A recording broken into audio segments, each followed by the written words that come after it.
Hello, so what's your name? Fanni Compton. Hi, Fanny. Okay, and what do you do for a living? I'm an actress. And is that a full-time work? I'd like it to be more full-time, but it happens occasionally, yeah. Super, and how long have you been doing this? Oh, cripes. Probably since birth, really, acting. But you mean professionally? Probably about 10 years-ish. Yo, listen up, fam. Fanny's representing the OG, F to the C. You get me? Raw, man. Yo, run that. I'm a gangster, not a wankster. Fuck me over and I'll turn into a prankster. All mad. Hi, I'm Pam and I'm going to be interviewing the wonderful Fanny today. We're going to be on set of her pilot and see what she's getting up to and how she's finding the acting world. Well, you know, I've always been a dreamer, but I think dreams can turn into reality with hard work. So, you know, I want the whole red carpet, Hollywood, you know, I want to be known, but really for my craft as opposed to just a celebrity. Really, that's somewhat, did you see them in that? Did you know, I really want to be known for my skill and my craft, but I want to go all the way with it, whatever that is.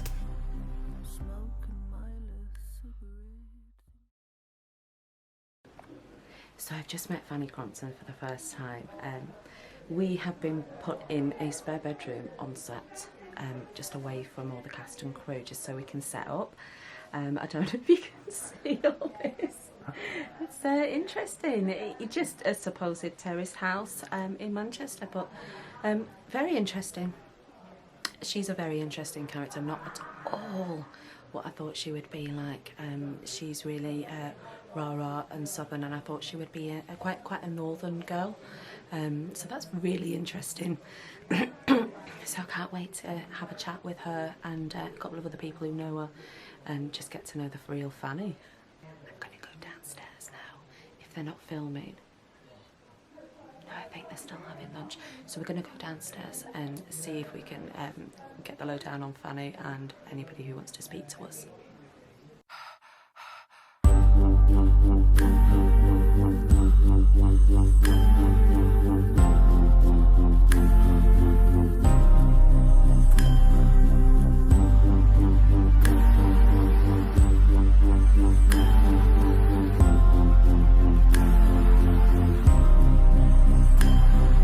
Smoking my last cigarette, thinking about you. Got me thinking all about what my wicked hands could do. I've got my mind on you, you're on my mind, thinking about you all the time. And we're rolling. And You give me all your day. I just want to touch your body, but you want somebody who will say I do, but I'm not for you. But I just want to make love, don't mean I'm your love. Don't give my heart, I'm not that kind of girl.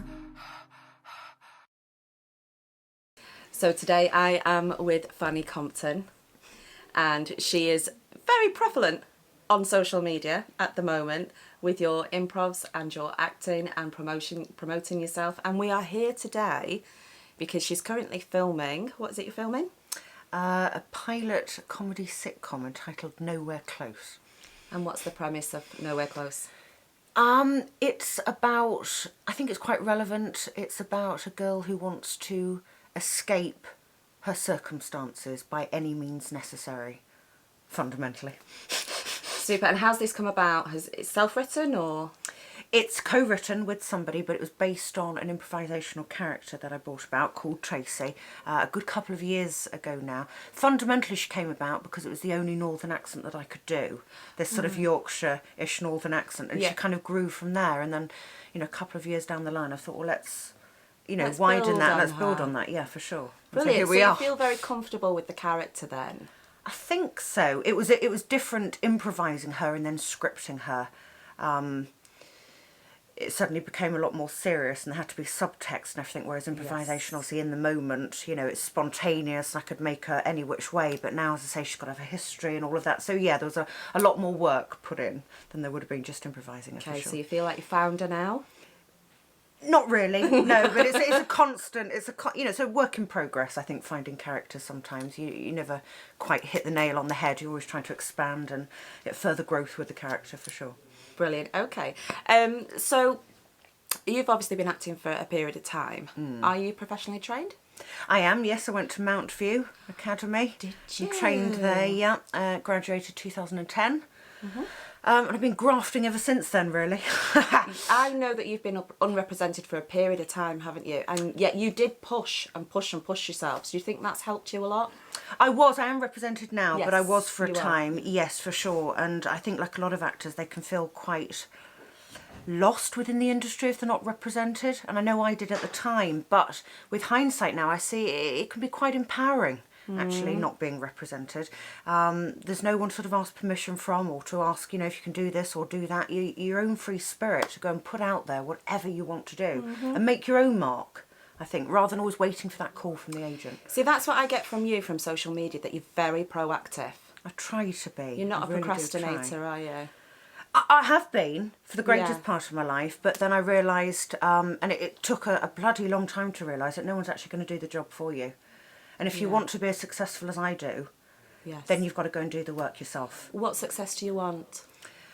Well, you know, I've always been a dreamer, but I think dreams can turn into reality with hard work. So, you know, I want the whole red carpet, Hollywood, you know, I want to be known, but really for my craft as opposed to just a celebrity. Really, did you see them in that? Did you, you know, I really want to be known for my skill and my craft, but I want to go all the way with it, whatever that is. Yeah, to the toppermost of the poppermost. So as I've mentioned before, you are prolific on social media. Anybody who's an actress will be following you. You've got how many followers? 22,000, something ridiculous. Something like that. Probably should be more by now. Which is Twitter fame, isn't it? Social media fame, as it were. And why do you think that they follow you?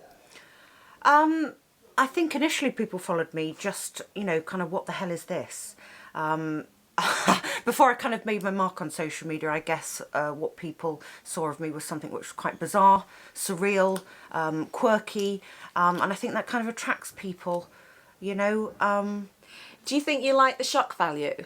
Oh yes, absolutely. I always have, yeah.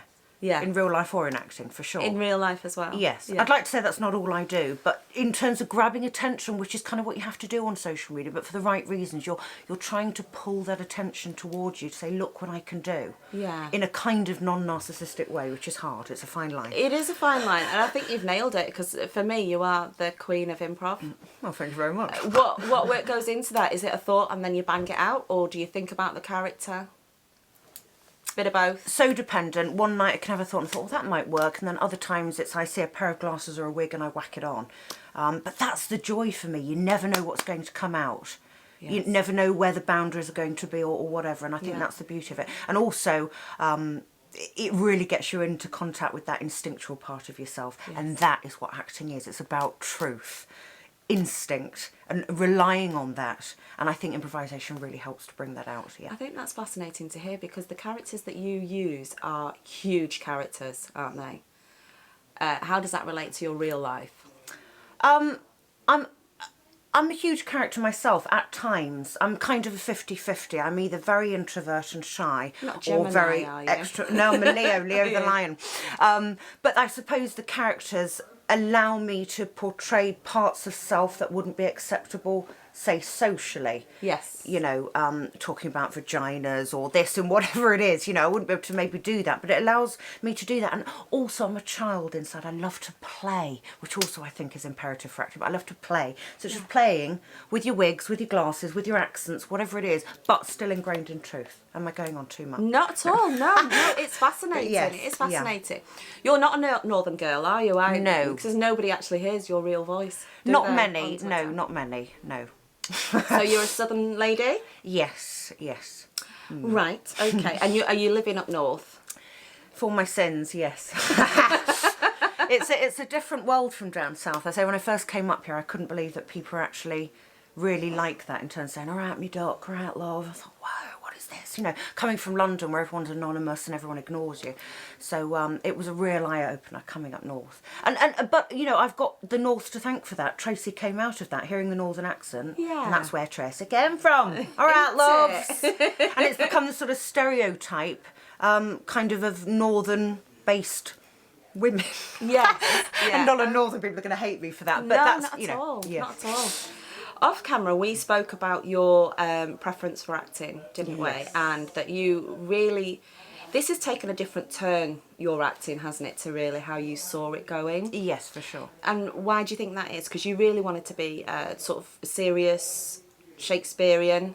Yeah, the theatre, treading dream the was boards. and still is RSC, the Royal Shakespeare Company, for sure.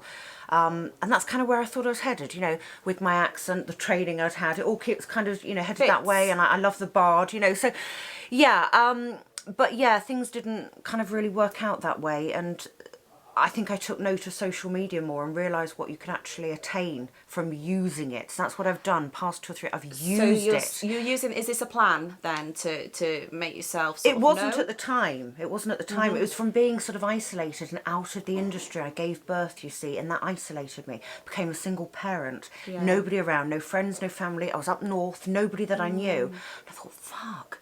How do I reintegrate myself into this industry? I'm just another face, another headshot. I don't want that. Do you feel as though you used it a little bit as therapy then? Absolutely, Yeah. absolutely.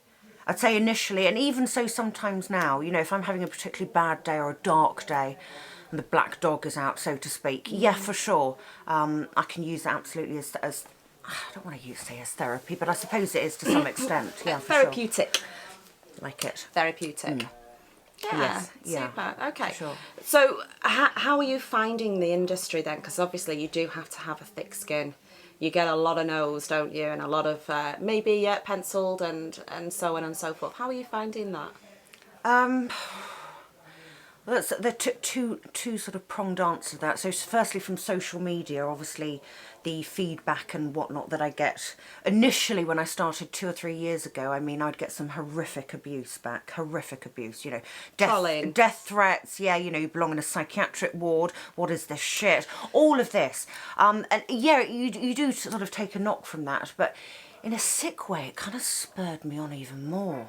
Thought, fuck you, I'm going to give you even more of this then. And I kind of went tenfold on it. So there was that aspect of it, you know. I don't get that as much anymore. No, see, I follow you for those reasons because I think you have got massive bollocks. Thank you. The stuff that you do, you kind of go, oh no, that's brilliant, but I wouldn't have the balls to do that. And then, Right. good old Fanny, there she is, she's doing it. So I think obviously you do have that thick skin. How's that come about? Why are you so resilient? I don't know if it is resilience as much as just...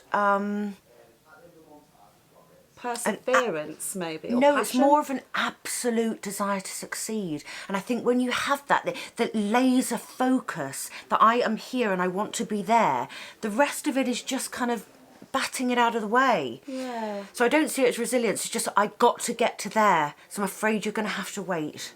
I've just got to get to there. Screw you, this is my journey. Kind of, yeah. Good woman. Yeah. I just want it so badly and so Yeah, much. yeah. That, you know, I'll do whatever it takes to get there, and the rest is just on the periphery, I'm afraid, you know. I think you're pretty amazing, to be honest. You. So shut up. Thank you very much, Fanny. Thank you very much, thank you. Thank you. I think you've got people. Sorry, I was going on there, wasn't I? Yeah, I was going to say, can I steal? Right, yes. I just need a quick question, actually. Yes. Zita's doctor now, if she's round, because we only wanted to Right, see her yes, okay. So we've just come back from meeting Fanni Compton on the set of her pilot series, and it was really interesting, actually. I think you have a perception of somebody and you think you're going to meet somebody how they are in your head, and pretty much like dating, really. You can get on with someone or think someone's really funny, and then when you actually meet them, their character is completely different. Well, Fanny was a lot more layered than I thought she would be. She was very interesting and actually quite candid. So I think you'll find from interview that we actually got an insight into what she really is like. I think what I got from Fanny was that she is extremely focused. Trolls aside, she really doesn't care. She's got a path and she really wants to get to where she wants to go in her career. And that's really quite admirable. I think a lot of people are quite wishy-washy and, you know, if it happens, it happens. And maybe they do procrastinate a little bit, and that is not Fanny. She really is a go-getter. How she's funding all this, God only knows. I wish I'd have asked her. Because I would really like to do some of the projects that she's done and be involved with that. And I think that she has had a hand, or she is funding entirely this current project that she's working on. Okay, I think what's really interesting is that she's quite multifaceted. I mean, we can see how sharp she is and how quick-witted she is from improvisations that she does on the social media. But what she's done, she's actually written and directed herself. So that's not one character, that's obviously a stream, and that is a skill. Writing and layering characters and making them more than one-dimensional improvisation pieces is an actual skill. So fingers crossed this works out for her, because she really is, she's using all of her skills and she's putting the time in, and that woman really is, she's quite tenacious. Hi guys, thanks for watching. Make sure you like, share and subscribe.